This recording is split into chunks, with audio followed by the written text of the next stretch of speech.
Welcome to Season 2 of Love of One. This first episode opens with a powerful conversation with Rosemary Beam on shamanism, exploring what it means to walk between worlds and awaken the divine spark within. Welcome back to Love of One, Healing and Transformation. Today, I am so honored and grateful to have Rosemary Beam join us today. She is a shaman practitioner and just shaman. I don't know. You can explain. Well, that would be my first question is the difference between those two. And she's helped me along my journey. She's just so lovely and brings so much energy and knowledge and wisdom to the space and your healing that I am so lucky to have her joining me today. Rosemary, thank you so much for agreeing to be on this podcast and talking about what you do and how it works for people. I can't wait to dive in. Thank you for asking me to be here. It's an honor and a pleasure, and working with you both as a client has been lovely, and this now I'm very excited about. Thank you. I would love to dive in with the first question. Shaman versus shaman practitioner. What are the differences between those two? Does it hold weight to masculine, feminine? Is it Native American versus non? I think those are some of the things that I'd like to just address that right away before we dive into the rest so that it's very clear. That's an excellent place to begin. So shaman is actually a Tungus tribe word, and Mircea Eliade and Michael Harner popularized it in Western culture. And so these are an anthropologist, but he also was a regional geologist. So he merged the two. He also worked with Hank Wesselman. The term is actually not an English term. It's a Tungus tribe term. And what the word actually means, the word shaman, is a person who steps between two worlds. So is in the mundane and the divine. Then, as English-speaking and Spanish-speaking cultures do, we co-opt words and fit them into our language to describe something that isn't necessarily in our language. So that's shaman, the word. Shaman practitioner is someone who practices the techniques of a shaman, of someone who would be the medicine healer of a tribe, because that's really what that person is. In the Tungus tradition, in the Siberian, they would have a medicine person, and their designation is shaman. So they would be the people who heal both physical, spiritual, psychic, emotional strife in their village. And that word has been popularized around the world, and it kind of has co-opted the nature of a medicine person, or the name of a medicine person is, for instance, the practice that I practice, which is of the high mountains in Peru. The medicine men and women there are called Pacos, but because so much of it's such a tourist-driven country that they actually call themselves shamans now to English-speaking, French-speaking. So that they understand who they're talking. They have that likeliness, that understood kind of cultured word, if you would. Right. And they understand that Paco is their indigenous tongue's word for a person who steps between the worlds, who communicates with the divine, who has a relationship with Pachamama, who knows everything is living, vital energy, and we're all connected. So no matter where you go in the world, every village would have had its medicine person. And so the word shaman is just the popularized one at this time in our collective consciousness. I see. So then a shamanic practitioner is someone who practices perhaps a collective style of healing, someone who might have a resonance with the Siberian tribes, may have a resonance with the stepping in between two worlds. You know, like I know that you do that, right? There is a way, and yet it is a way to identify more comfortably for some people than others. Like some people are like, they don't want to touch that word with the 10-foot pole. They don't want to have this conversation. And that's fine. The reason that I had decided that is what I do is because of multiple reasons. I grew up in a territory in California where there were indigenous people. My parents knew indigenous, and therefore my father had lots of deep relationships with indigenous people and learned a lot. And through osmosis and through some direct experiences, my father actually taught me some ways. And that basically shaped my entire life.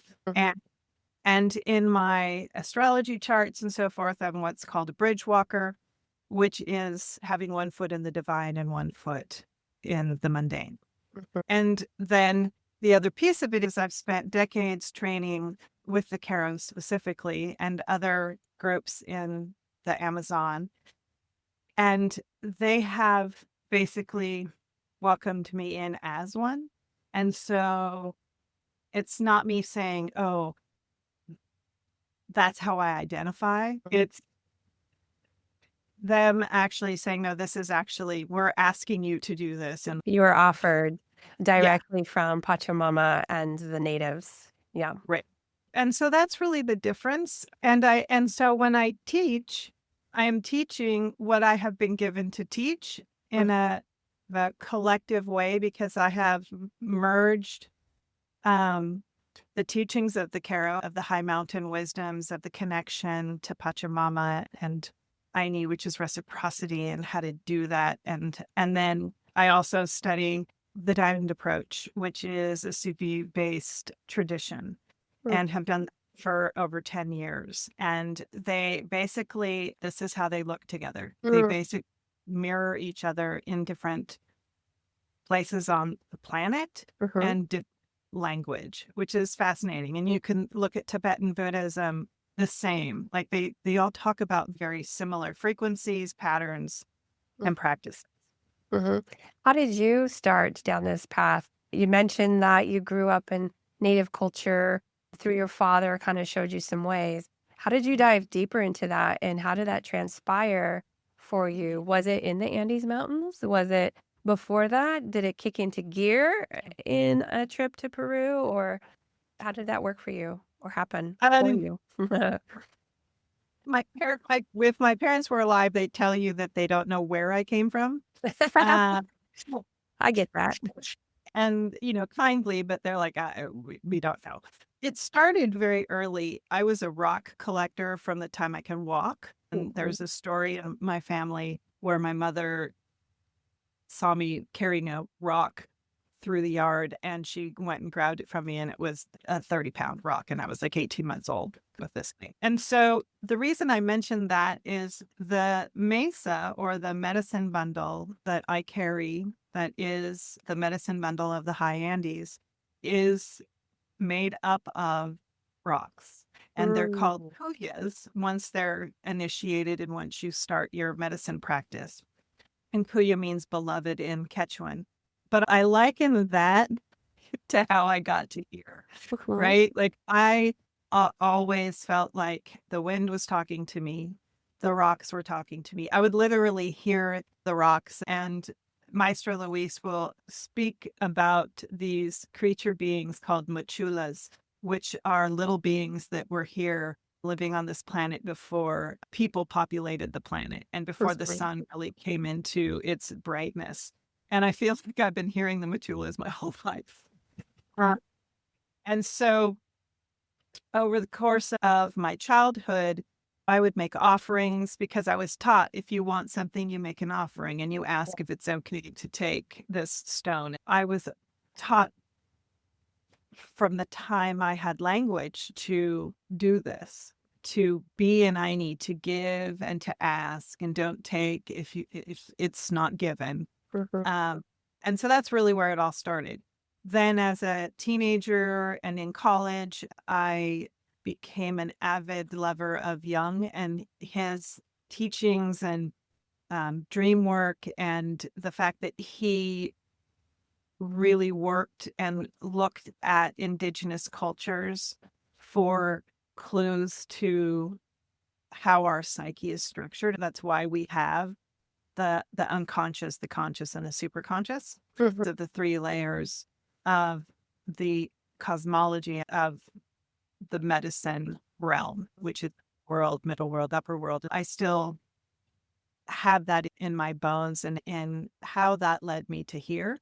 I didn't stay in college due to circumstances and events and car accident and so forth, but I continued to study, continued reading, meeting people who were, masters at one thing or another. And I had sight from a very young age. And so I had teachers who were not of this realm. Mhm. And it always frustrated me. And so I spent many years saying, I'd really like a human to.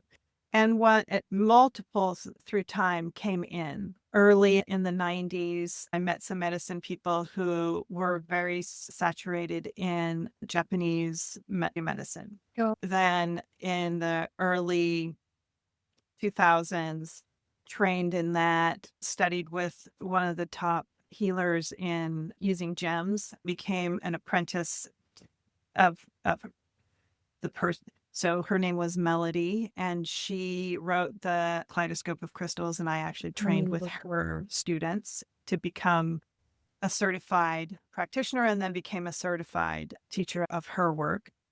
And then all of these things were kind of just, I stumbled into. It was just the universe said, here, do this. Here, do Funny that. how that works. Yeah. I just pay attention. I've learned over the decades, you just pay attention and go, okay, yeah. Yep. Or, well, if you want to do that, you have to actually make it happen. Yeah. And then they pave the way for you. Yeah, the door. And so I ended up studying with Alberto Villoldo for a time, and then a woman who actually taught with him, and she became a mentor and then a business partner and then an ex-business partner. And that whole set of circumstances is really what led me to Peru. The knocking on the door by the mountain that I had shared with you before we started is really what brought me to the high mountains and the teachers and masters of that particular tradition, which is really my home. And, I am white. I am American, of Italian, French, English, maybe German background. But what I know and what I tell people in classes that I teach is it doesn't matter who you are or where you come from. There is a medicine person in the tribe that you are from. Tribal conflicts. What is now happening is those of us who are like, the status quo isn't working. The spiritual being has a longing, and the myths that are in our culture aren't working for me. Azangate is a holy mountain in Peru. He's considered the director mountain, and he's the one who came a knocking. And I just said, okay, well, do this. You have to figure out a way to get me to you. And I swear to you, not 3 days later, my mother-in-law came out and said, like 6 a.m, she comes out and says, I have a surprise for you. And I was just like, let me get my coffee. Yeah. Tell me that there was a fund that grandma had set up for the kids, and I was still married to her son at the time. And so I was a grandchild, and that you could borrow from the fund to do whatever you wanted. You just have to pay it back. And I was like, I'm in. I got the funds. Apua Sangate he's just this majestic, absolutely powerfully grumpy, direct. He's the perfect benefactor for me. And so that's really where my journey begins, in the mountains of Peru. And that was in 2010, I think. This has been a lifetime journey, but I got to sit at the feet of this being in 2010 for the first time. I have since then studied with many of the Karo and have been invited to Karo, which is kind of an unusual thing to have happen. It has yet for me to go because it just didn't organize itself. In the next year or so, that should be happening. Yeah, it's coming. Yes. And they're incredible, incredible medicine men and women, incredible humans, they are, Yeah. but they have such depth of consciousness and heart and great relationship with the Pachamama. It's just, it's awe-inspiring, and they are human. Yeah. And they're beautiful. I connect with the Karos too, as you know. They Yeah. seem to me quite often. Yeah. And every time I see him, I just, whenever we're online together, whether it's Karina, his daughter, or Maestro and his wife, I just get so giddy, like I can't even contain myself. Their energy is so beautiful. They're just wonderful. So let's dive in a little bit about all these things that you see and spirits and animals and totems that you bring in with all this really incredible background of your awakening, really, of this offering that your soul came here to accept and move forward with at this time, especially where we could all use it. How do you connect with people when people come to see you? Do you know right away? Because it's, with channeling, you make an appointment, they appear, right? Is it very similar with your work as a shaman where you're already connecting before you connect virtually to that person who comes to see you?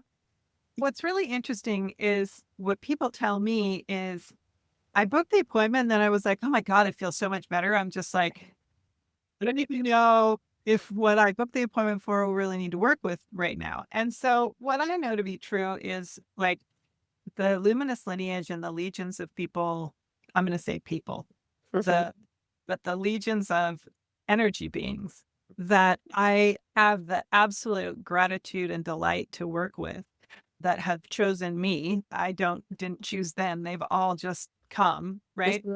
Are usually on the job before I ever even see the notification come through, because that's our agreement. And I will receive the notification. It may be someone I know, it may not be someone I know, and I'll do a little bit of tracking, which is the word that I use to describe how I perceive energy specifically for a particular person or a particular event or a particular something that's going to happen or that I'll be doing. And it isn't that guides come, it's more of I get a sense of what's needed. Then when I meet with them, Maestro Luis, I love how he says this, he calls it opening the big doors, right? So we open the doors for all the beings to be here. And then I ask who has actually come specifically for the person that I'm working with.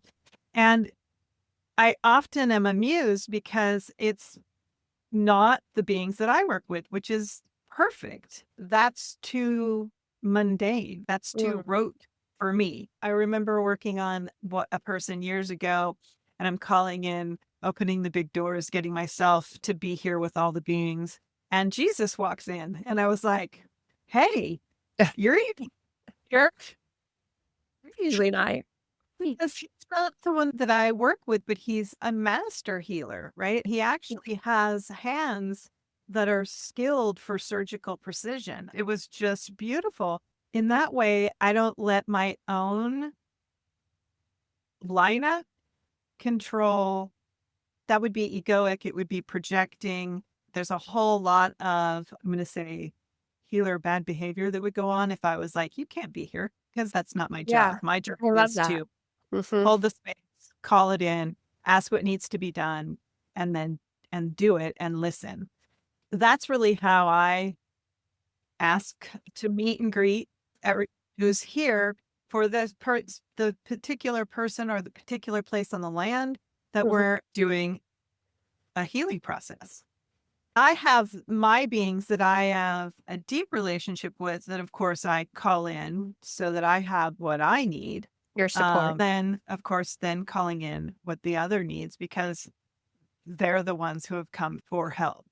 People's guides who show up know way more than I do about what that person needs. So it's my job to really call in, listen, ask questions, listen some more, ask more questions, do what needs to be done, ask more questions, and then let it proceed. Right. Do you find that animal spirits always come in during your session, For or is that me, in and out? for me, because I liken it to my wiring.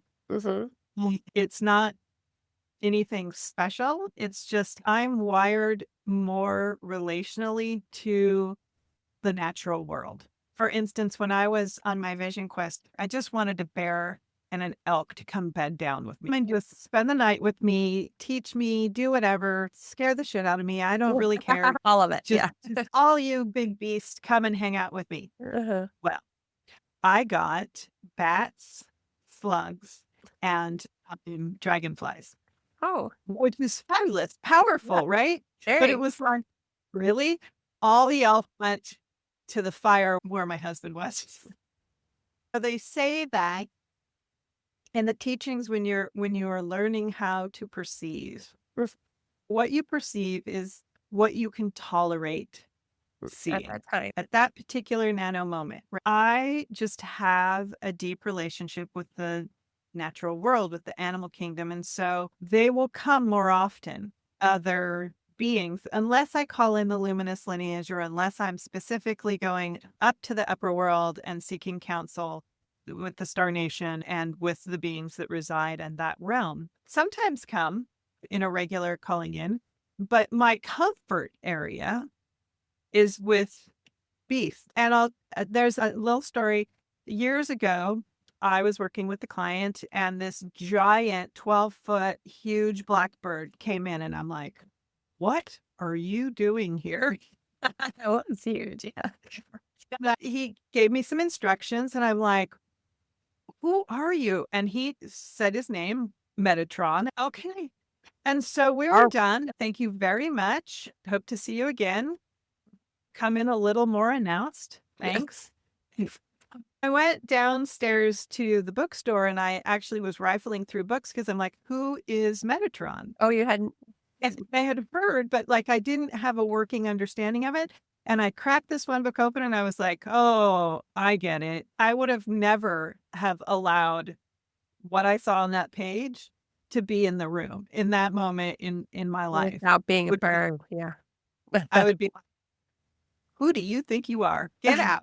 But now he comes as he is. Yes. This bright, shining, beautiful being. I speak to that because I feel like it's really important for us to not get all twisted around who comes and who doesn't, how we see things, how we don't, I agree. how we shift, because it's a natural, organic shifting Process, and right? learning and process and And what they're traction. ready for in that moment. And Because I've heard, especially through all these different podcasts, Rosemary, that if you tell somebody or show somebody more than they're ready for, they can retrieve backwards and pause and fault on their process.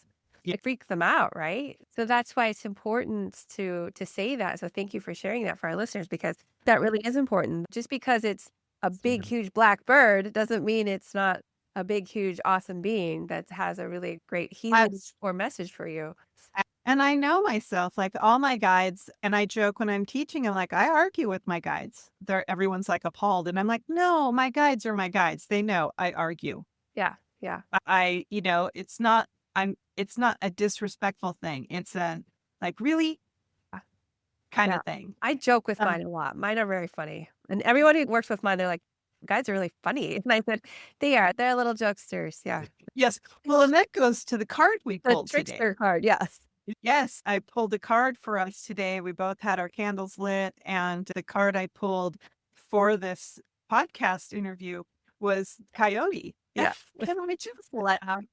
Yeah, just everything that happened this morning, and Oh. of course, it would be Coyote. Yeah. And some people get really freaked out by Trickster, don't understand the tricky backwards teaching of that it can freak people out because Trickster is mayhem maker of all the guides. Yeah. Right. So my guides being so funny and trickstery, they give me everything in a riddle. Everything. Because they get when I'm like, oh, I get it. And then I can hear and see them like they throw a party. I do that all the time. Yeah. Everybody receives differently and everyone perceives differently. And mine are, they're really thanks. Constant right? riddling. Constant riddling. The trickster, they're the ones that pull the rug out from underneath the king or the court jester who plays fun at everything that's going on.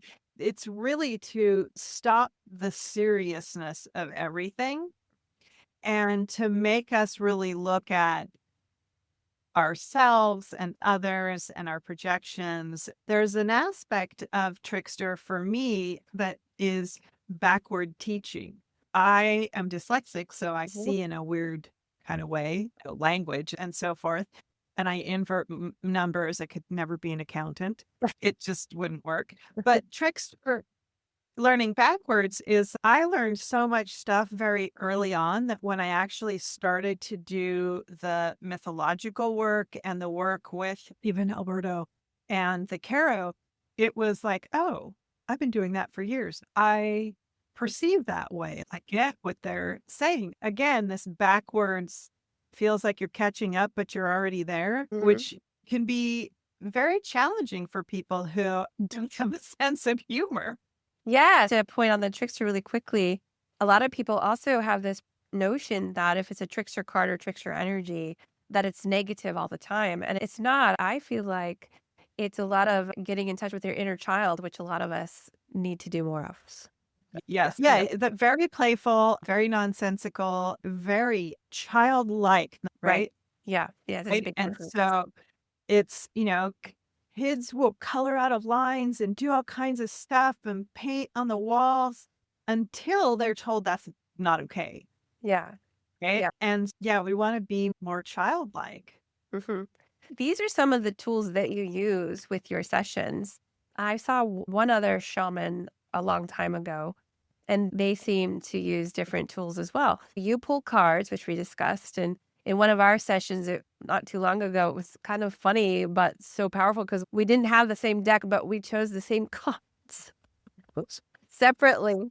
I was like, oh my gosh. And then, but you also use rocks and crystals. When Yep. you mentioned that in your teachings for your craft and your healing, that you went in with gems and crystals. And then another thing, because we definitely are on the same page, we were both wearing same crystal. We did not talk about this. No, same with the cards. I pulled mine way before I logged in, like hours before I logged into you. And then do you also use music or rattle? You also Mhm. use rattles, and I noticed that shamans often use rattles, drums, grasses, plants within their teachings. Can you talk about the use of those and what their significance is outside of other practitioners that are not shaman or shaman practitioners? Because they don't seem to use all those same tools in the same way either. Right. So the one thing that's really important using a drum or a rattle or like the shapibo, the ashwar, the shwar, they'll use dried reeds Mm, from well, to create that rattle sound, okay. right?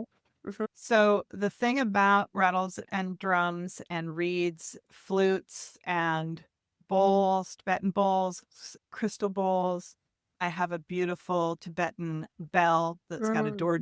It clears the space. The mm, thing about those instruments, those tools, are that they actually disperse energy and coalesce energy. So based on mm, what's needed, that is what they're used for in a healing session. If you are journeying, it's really the person's preference as to what they're most in alignment with or most supported by, whether it be a rattle or a drum. As you can see, I have drums and mm. all of them Beautiful. are handmade. They each have a story and a use. But that rhythm that a drum has, the heartbeat of the mother, Mhm. will actually shift our brainwave that we're able to get out of the thinking mind and into the mythic mind, Mm, journeying mind. And rattles can do the same thing. So that's I see. one of the other uses of a drum and rattle is to actually get us from that beta delta into theta, that we can have an easier time journeying in non-ordinary reality, which is a term that was coined by Michael Harner, a school of shamanism that stripped all of the, I'm going to say, spiritual, ritual, religious parts of all the traditions from different tribes around the world and just did the core shamanic practices. I see. His school was core shamanism. The reason why the drum and the rattle is so proficient and used is that it can replicate the heartbeat of the earth, which we are so disconnected from. Think about when we go out into the forest and we do forest bathing, we come back and we're like, oh my God, it feels so much better. It's because of it's resetting our circadian rhythms. We're actually recalibrating our body to the frequency of Pachamama, which is referred to as human frequency. They've proved all of this stuff scientifically, what the shamans have known for Forever. millennia. Since creation. Yeah. The thing that I would say about picking up a drum and a rattle, and I really hated rattles in the beginning, then I developed a love of them. And it's being in the right presence with them, the right frame, understanding that you're not just shaking a rattle to shake a rattle and to be like everybody else or to be like the person you're training with. There's actually purpose to it, and there's a frequency. The frequency of the two rattles that I use are mine. I don't know how else to describe it. And they get in and pull apart energy that needs to be pulled apart in a very particular way, and then we can get it removed. Same with the drums. And each of them has a particular medicine because there's a deer, a buffalo, and a bear. And they all have when they want to be worked with. And so you just have to use your sacred hearing or sacred sight for when they're like, hey, I'm up. Oh, that makes sense. I joined a women's drum making circle a couple years ago under a tree at this lady's house who makes these beautiful drums. I connected with a horse hide. When I sat there in stillness, with my hands on it and breathed in, I saw it and I asked what its name was, and it was Ezekiel. So my drum is called Ezekiel, and I started putting it together. And I tell you what, it is the most beautiful sounding drum I've ever heard because I connected with it. Not everyone hears it the same way as I do, but wow, it is so powerful. I've always been so resonant with drumming, and now it makes total sense from the perspective of the heartbeat of the mother.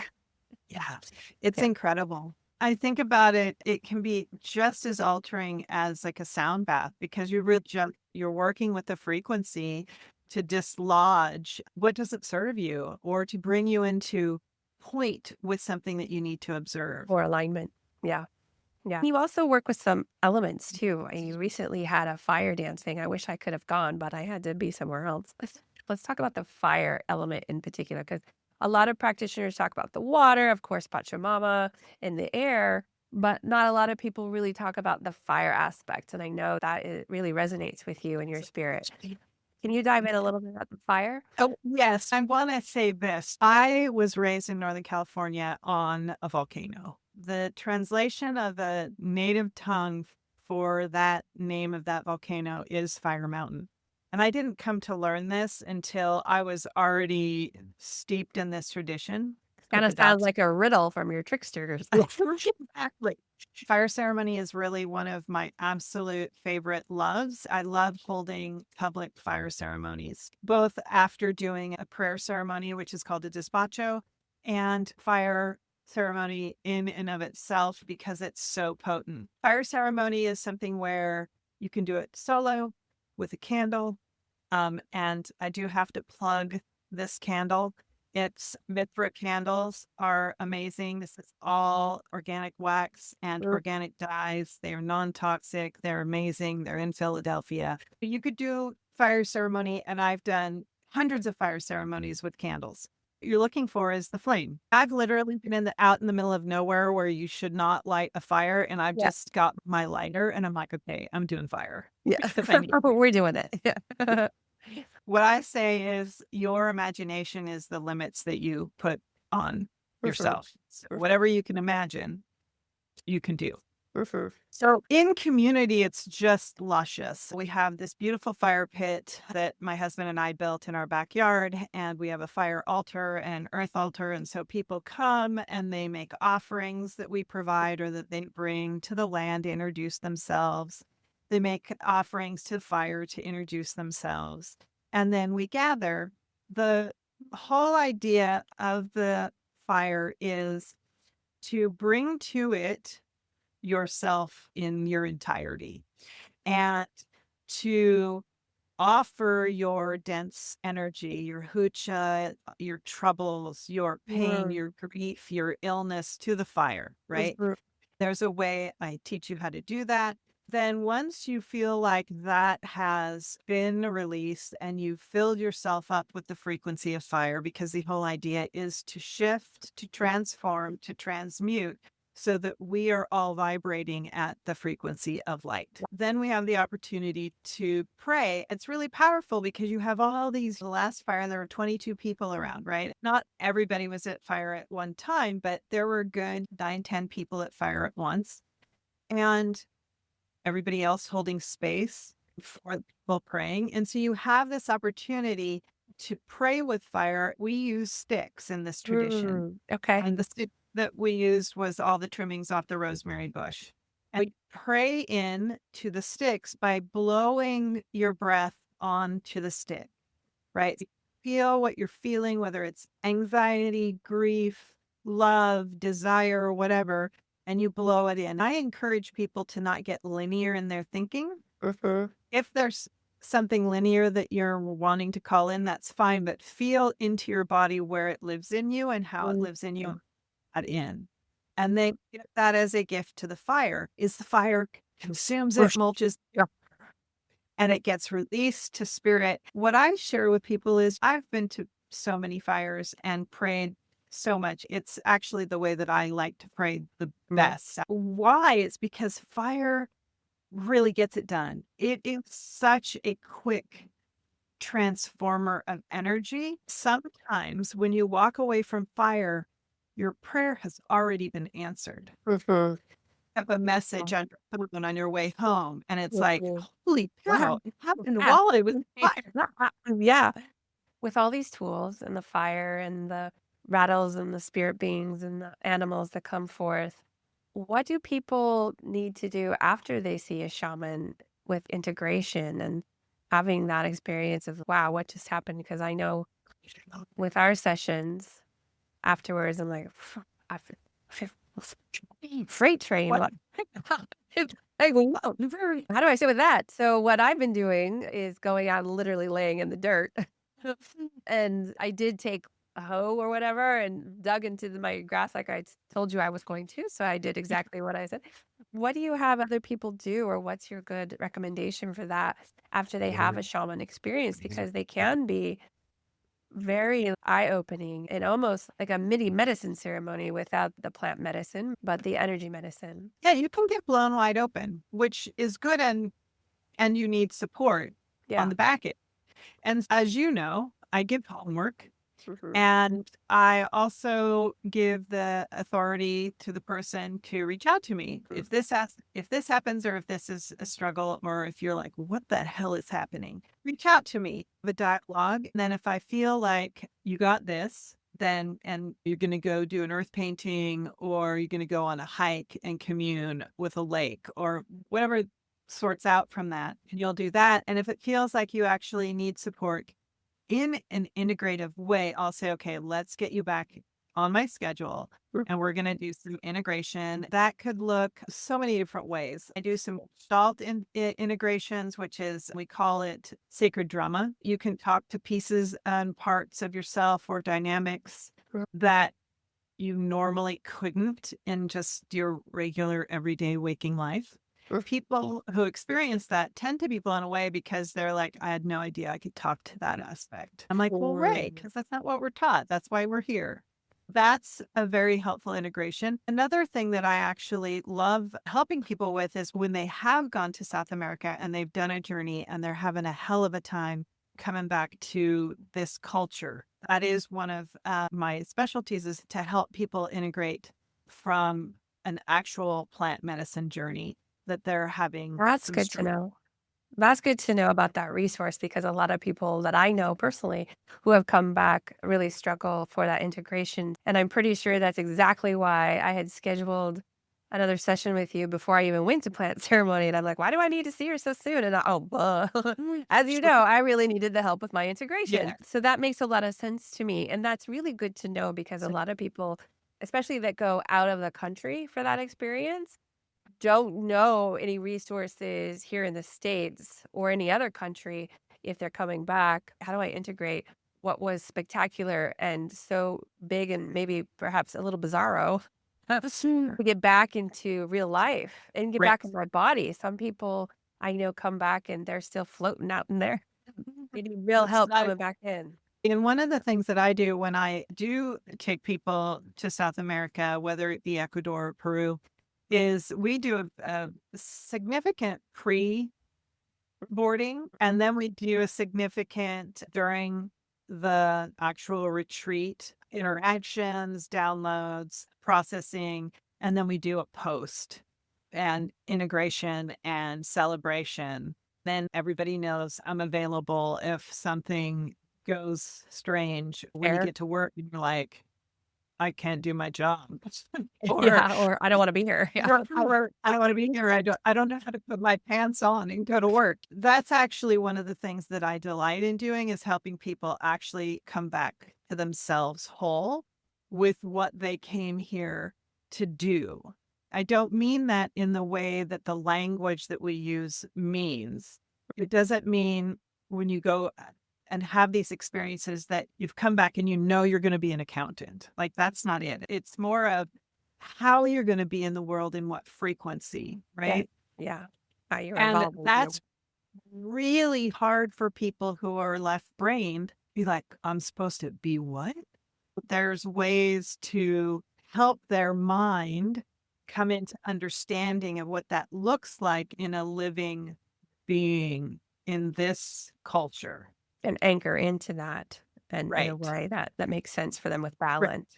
Right. Yeah. And I think about my husband, he's in construction, and he's had long career of it and multiple different. One of the things that I've always said to him is, you're the shaman on the job. You're the guy who's there making sure that the land and the beings are respected, and that you're giving offerings to. He does. He gives offerings during the day at this incredibly gargantuan job site. Well, And so it's how you that's find really, that to bring it together in your real world and everyday practice, right. regardless of what your profession is. No, I like Yes. beautiful. That's beautiful. Yeah. Because it's easy for me. I mean, I have transitioned. I work in my home. My office is in my home. My ceremonial space is in my backyard. It's way easier for me to do the practices on a daily basis Yes. because You're living it. it's like it's just insulated to do that. Yes. Using these tools. Yeah. And that's how I could use these tools in that moment in my life. I love that. Rosemary, what other things do you offer? And I think you're about to launch something pretty spectacular into the world in another offering.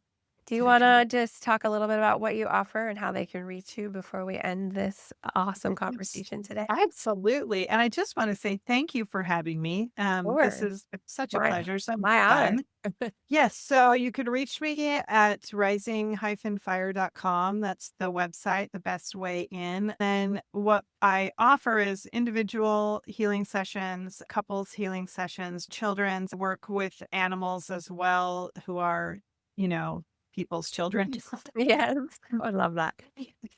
Yes, it's very sweet. I'm called a dog godmother, Oh, which I think is cute. We have the medicine wheel that's been on hiatus for 2 years, and it will be starting back up in this fall. We will start accepting applications, and we're currently on our website have a wait list. If you're interested in the deeper teachings of how to use these tools for yourself wow. and to develop a medicine bundle, it's a 2-year program. It's one of my absolute favorite things to do. Wow. Then after that will be healers training from the cohorts of the medicine wheel. Then healers training will be offered, which is another 2-year cycle for people who are really interested in doing similar to what I do. I tell people, don't ever try to be me, because that's not goal. Your goal is the best you that you Yeah. can be. I love that. Just learn the tools and then develop them into your practice. The really exciting project that is coming soon. I'm not giving a date because I don't have a date, but if we are hoping 2025, we will be releasing a program called The Way of Aini. It is a collaboration between Maestro Luis and myself. He had asked me to do teachings with him so that we could translate it to English.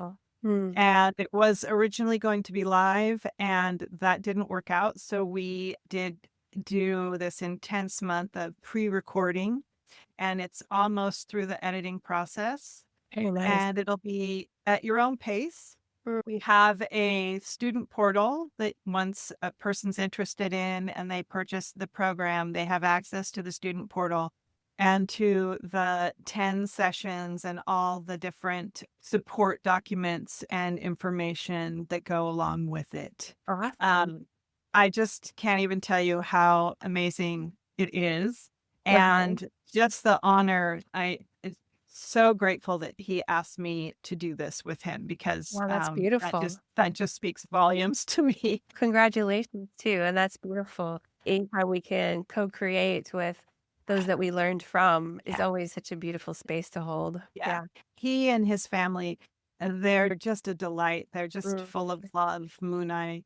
The great thing about this program is that it is a way that we will be able to help support them financially ongoing during times where, because it's such a tourist-driven economy, this will actually help them, both their family and the Karo Nation. One of the creme de la creme of this is that there will be a select group of people that will be invited to go with me to Karo to do ceremony in their homelands.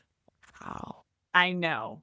How do I get on that list, Rosemary? Let me just, for me, it's all a part of purchasing the program, and you're on the list. And we'll just make sure that we'll make sure you're on the list. Yeah. It's so amazing. When they told me that, I was just like, oh, this is so devastating. Yeah. That's beautiful. It's a treat. One other thing that's really exciting that I've been working on for 20 years, I have developed a water that is, for the most part, non-toxic. There's no chemical compounds. There's no man-made chemicals in the sacred water. There are essential oils, which one could be allergic to. And there is alcohol that is made on Mount Haleakala, which I think is fabulous. And then the sacred water that is used is charged with maikuya from Mount Asangate. And so it's a new type of Florida water that is non-toxic for people who are sensitive, as I am. It's called Apuyaku. So we'll be releasing that as well. That sounds awesome. I'm so excited for all these new things for you that you're co-creating and just creating and bringing out into the world. I love it. For those of you that are still interested in all the information, how to contact her, and maybe sign up for your newsletter to get all these dates, I would assume. All of her information will be at the end of this episode, and will also be in the description of this episode for as long as it exists out into the world. Rosemary, thank you so much. It's such a fun conversation and such great information for our listeners and our community. So once again, thank you so much for all of your wisdom. Thank you. Thanks for inviting me here. And I love that we were wearing the same necklace. I just love it. Thank you. Gratitude for you. Thank you. Thank you. Thank you for tuning in to this episode. You can connect with Rosemary at rising-fire.com and find more episodes, offerings, and upcoming events at loveofone.com.